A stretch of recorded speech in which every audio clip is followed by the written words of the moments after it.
하나님의 말씀은 호세아 7장 1절부터 12절 말씀입니다. 말씀을 우리 함께 읽겠습니다. 내가 이스라엘을 치료하려 할 때에 에브라임의 죄와 사마리아의 악이 드러나도다. 그들은 거짓을 행하며 안으로 들어가 도둑질하고 밖으로 떼지어 노략질하며 내가 모든 악을 기억하였음을 그들이 마음에 생각하지 아니하거니와 이제 그들의 행위가 그들을 애워싸고 내 얼굴 앞에 있도다. 그들이 그 악으로 왕을 그 거짓말로 지도자들을 기쁘게 하도다. 그들은 다 간음하는 자라 과자 만드는 자에 의해 달궈진 화덕과 같도다. 그가 반죽을 뭉침으로 발효되기까지만 불 일으키기를 그칠 뿐이니라.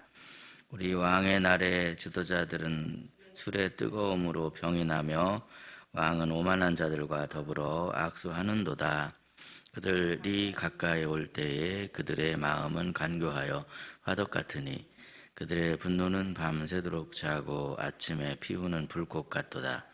그들이 다 화덕같이 뜨거워져서 그 재판장들을 삼키며 그들의 왕들을 다 엎드러지게 하며 그들 중에는 내게 부르짖는 자가 하나도 없도다. 에브라임이 여러 민족 가운데 혼합되니 그는 곧 뒤집지 않는 전병이로다. 이방인들이 그의 힘을 삼켰으나 알지 못하고 백발이 무성할지라도 알지 못하는도다. 이스라엘의 교만은 그 얼굴에 드러났나니 그들이 이 모든 일을 당하여도 그들의 하나님 여호와께로 돌아오지 아니하며 구하지 아니하도다. 에브라임은 어리석은 비둘기같이 지혜가 없어서 애굽을 향하여 부르짖으며 아수르로 가는도다. 그들이 갈 때에 내가 나의 그물을 그 위에 쳐서 공중의 새처럼 떨어뜨리고 전에 그 회중에 들려준 대로 그들을 징계하리라. 아멘. 오늘도 은혜를 주셔서 주님 전에 나온 사랑하는 여러분에게 우리의 삶을 회복시키시는 하나님의 은총이 가득하시기를 예수님의 이름으로 축복합니다. 작년 12월 3일에 비상계엄이 선포되었죠.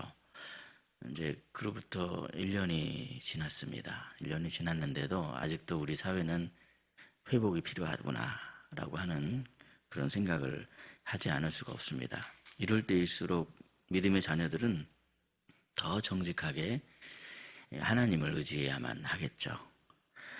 우리 안에 정직함과 하나님을 의지하는 가난한 마음이 있을 때 하나님께서 우리의 삶을 회복시키시고 이 땅을 고쳐 주실 줄 믿습니다. 그런데 오늘 본문의 말씀은 안타까운 내용을 담고 있습니다. 하나님께서는 우리를 회복시키시려고 하지만 사람들은 끝까지 자기들의 마음을 숨기고 다른 길을 찾는다 하는 것이었습니다. 사람이 아무리 겉모습을 잘 꾸며도 하나님 앞에서는 다 드러납니다. 하나님을 속일 수는 없습니다.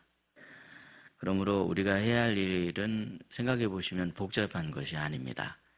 그저 하나님 앞에 정직하게 서는 것, 그것이 바로 회복의 지름길이더라는 것이죠. 우리 하나님은 정직하게 하나님을 의지하는 자들을 반드시 회복시키시는 하나님이십니다. 오늘 말씀은 이제 회복시키신 하나님에 대해서 말씀하고 있는데, 그런데 첫째로 보시면 우리는 본문의 말씀에서 거짓을 버리지 못한 채 회복을 거부하고 있는 이스라엘 백성들의 모습을 발견하게 되죠. 우리 본문 1절과 2절 말씀인데 1절, 2절 말씀 함께 읽겠습니다. 내가 이스라엘을 치료하려 할 때에 에브라임의 죄와 사마리아의 악이 드러나도다. 그들은 거짓을 행하며 안으로 들어가 도둑질하고 밖으로 떼지어 노략질하며 내가 모든 악을 기억하였음을 그들이 마음에 생각하지 아니하거니와 이제 그들의 행위가 그들을 애워싸고 내 얼굴 앞에 있도다. 아멘. 하나님께서는 이스라엘을 치료하셔서 그들의 죄악을 고쳐주려 하십니다. 문제는 이스라엘이 자기들의 그 숨겨졌던 죄와 악이 겉으로 드러나는 것을 싫어했다는 데 있습니다. 하나님을 가까이 하려면 먼저 반드시 이 죄악을 버려야만 하는데 이들은 하나님께로 돌이킬 마음이 없다 보니 죄악을 버릴 마음도 없었습니다. 하나님께서는 이들이 버리지 않고 저지르고 있는 그 죄악들을 다 아실 뿐만이 아니라 이들이 언제부터 그 죄악을 버리지 못한 채 가지고 있었는가, 그것까지도 다 기억하신다. 그렇게 지금 말씀하고 있습니다. 다 기억하신다. 여러분, 이 말씀이 과연 무슨 뜻이겠습니까? 제발 하나님을 속일 수 있다고 착각하지 말고 자복하는 마음, 회개하는 마음, 간절한 마음으로 정직하게 죄악을 버려야만이 마침내 하나님을 가까이 할 수가 있고, 그래야만이 참된 회복이 이루어질 수 있다 하는 그런 의미가 담긴 말씀입니다. 이렇듯 회복의 비결은 절대로 죄악을 숨기려 하지 말고 거짓으로 그것을 덮어버리려고 하지 말아야 하더라는 거죠. 하나님께서는 우리의 모든 죄악을 다 알고 계실 뿐만이 아니라 언제부터 그 죄악을 버리지 못하고 있는가, 그것까지도 다 기억하시는 하나님이십니다.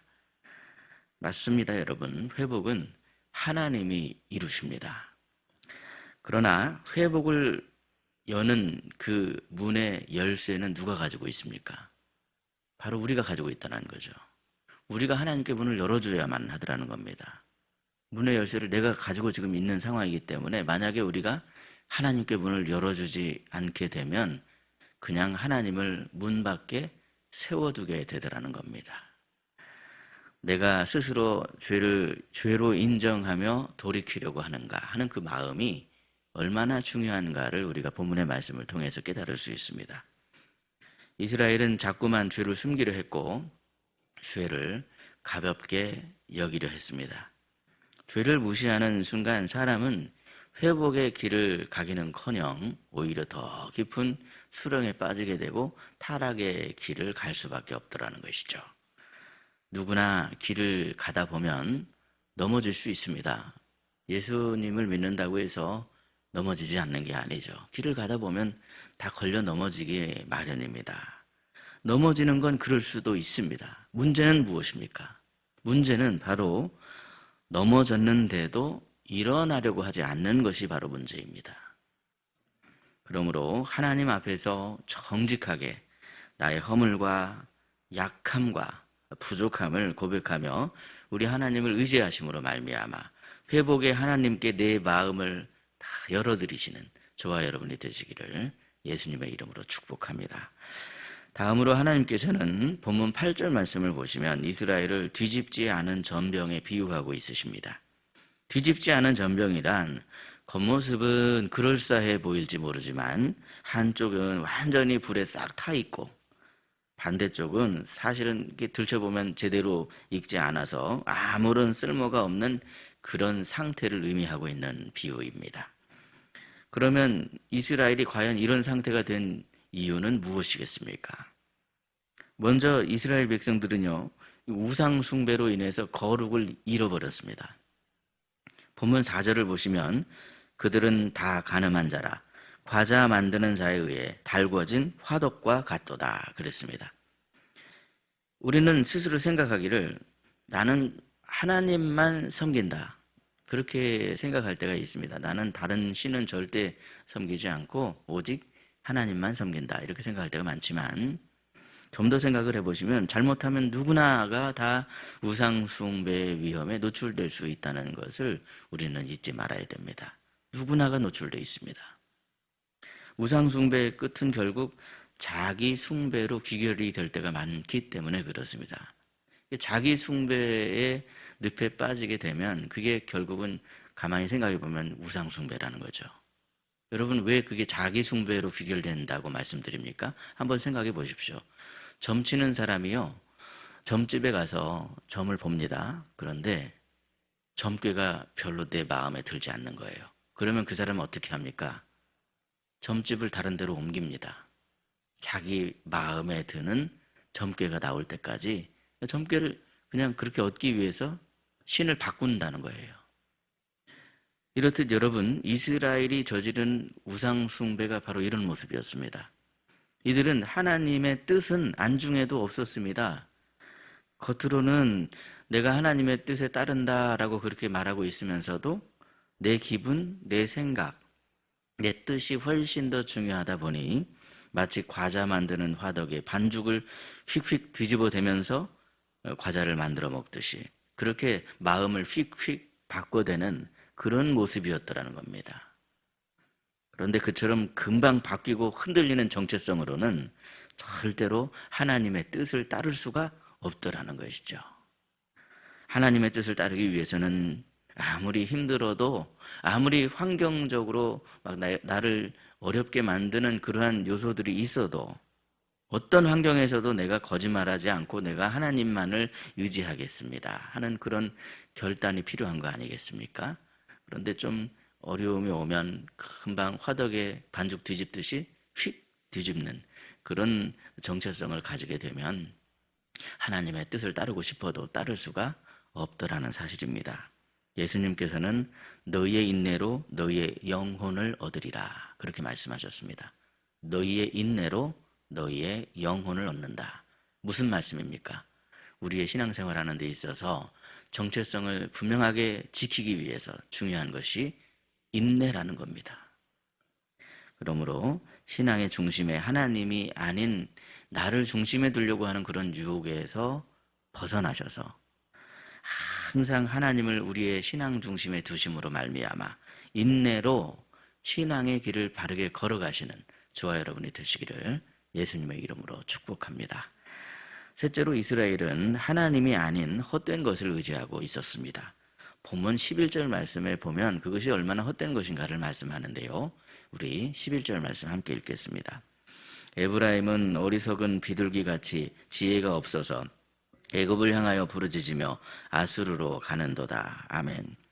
당시에 이스라엘은 하나님 대신 이 주변의 강대국을 의지하고 있었습니다. 하나님께서는 그러한 이들을 어리석은 비둘기다 그렇게 지금 말씀하십니다. 버젓이 올무가 있습니다. 그 올무는 사실 눈에 보이겠습니까, 여러분? 잘 보이지 않죠. 잘 보이지 않는데 그래도 주의를 기울여서 보면 그게 올무인가 아닌가를 알 수 있습니다.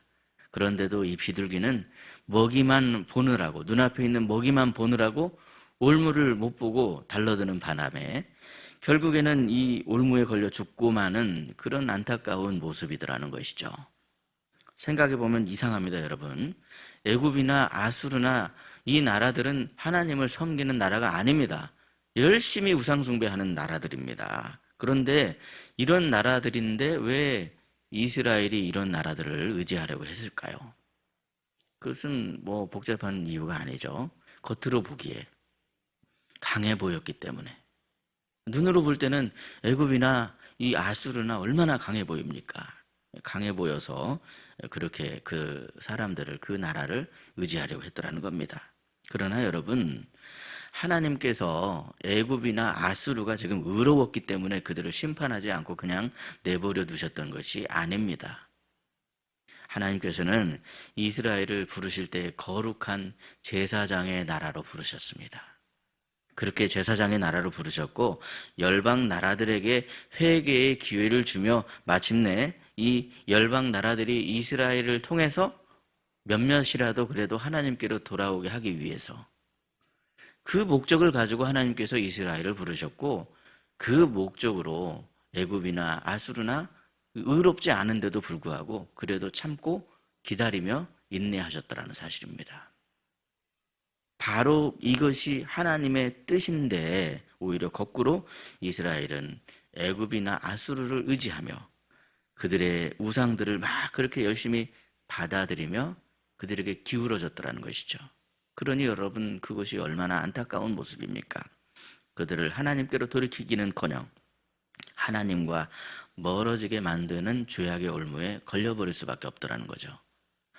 하나님의 뜻은요, 우리가 세상에서 하나님의 자녀라는 이 분명한 정체성을 가지고 정직하게 하나님만을 의지함으로 세상 사람들을 하나님께로 인도하는 것, 그것이 바로 우리 하나님의 뜻입니다. 그 사실을 기억하시고 더욱더 우리 하나님을 의지하심으로 말미암아 개인과 가정과 교회의 회복을 경험하실 뿐만이 아니라 서두에 말씀드린 것처럼 세상에서 하나님의 자녀로서 나라를 위해서 기도해야 됩니다. 나라를 위해서 기도하고 뿐만 아니라 세상 사람들을 몇이라도 하나님 품으로 그렇게 인도하는 그러한 구별된 하나님의 자녀, 하나님이 기뻐하시는 하나님의 자녀가 다 되시기를 예수님의 이름으로 축복합니다. 기도하겠습니다. 우리의 마음을 살피시고 우리의 중심을 보시는 아버지 하나님, 오늘도 우리를 회복시켜 주시려고 거룩한 주님의 말씀 앞으로 불러주시니 참으로 감사합니다. 은혜 하나님, 주님을 의지하며 주님께 은혜를 구하는 저희가 더욱 주님 앞에 정직한 영혼이 되게 하여 주시고 더 하나님 앞에 이렇게 엎드릴 때 하나님이 예비하신 충만한 은총 가운데 거하는 복된 하나님의 자녀가 되게 하옵소서. 하나님께서 우리를 하나님의 자녀로 빚어주실 때 마음의 문을 여는 키는 우리가 쥐고 있음을 기억하길 원합니다. 주님이 들어오실 수 있도록 주님께 내 마음의 문을 열어드리는 저희가 되게 하여 주시옵소서. 또한 우리가 세상의 유혹 앞에서 너무 성급해지지 않기를 원합니다. 세상이 거대할 때 그 겉으로 볼 때는 거대한 세상의 모습이고 내가 어떻게 할 수 없는 것 같고 내가 거기에 기대야만 할 것 같은 그런 마음 들 수 있지만 달콤한 그러한 죄악의 유혹에 빠지지 않을 수 있도록 우리를 붙들어 주시고 우리를 거룩하게 빚어가시는 하나님을 의지할 때 인내로 구원을 이루는 저희들이 되게 하여 주시옵소서. 오늘은 토요일입니다. 주일에 부어주실 은혜를 사모하며 기대하는 그러한 하루가 되게 하여 주옵소서. 하나님의 은혜가 우리의 삶과 우리의 가정과 우리의 교회뿐만이 아니라 우리를 통해서 나라와 민족까지 충만하게 넘치도록 주께서 이 나라를 회복시켜 주시고 치유하여 주시옵소서. 아버지 하나님, 이 시간 저희들이 주님께 엎드리는 것은 오직 하나님만이 나의 왕이십니다. 오직 하나님만이 나의 주님이십니다. 그것을 고백하며 은혜를 구합니다. 은혜를 구하며 엎드리는 저희들의 기도와 간구를 들어주시고 풍성한 은혜를 내려주심으로 말미암아 복을 받기 위함을 넘어서서 내가 참으로 세상 가운데 복의 통로로서의 역할을 감당하며 회복의 마중물의 역할을 감당하는 저희들이 되게 하여 주시옵소서. 그렇게 함께 하실 줄 믿고 감사하며 우리 구주 예수 그리스도의 이름으로 기도드리옵나이다. 아멘. 각자 기도하시겠습니다.